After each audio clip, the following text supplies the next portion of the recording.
Is your iPhone running slower after updating to iOS 26? You're not alone.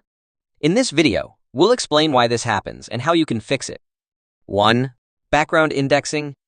After a major iOS update, your iPhone reindexes your files, photos, messages, and more. This process runs in the background and can take several hours or even days. During this time, your device may feel slower than usual. 2. Battery calibration and heat. iOS updates often trigger battery recalibration. This can temporarily cause your phone to get warm or reduce performance as the system adjusts to the new update and protects the hardware. 3. Apps not yet optimized. Some apps may not yet be updated to work well with iOS 26.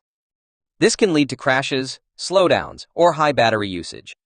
Be sure to update all your apps from the App Store. 4. Settings to check.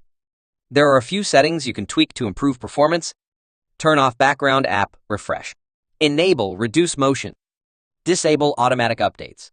Set location services to while using the app only. 5. Quick fixes.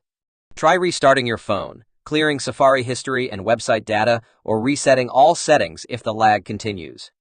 If your iPhone is still slow after a few days, consider doing a clean install or wait for a future update like iOS 26.1.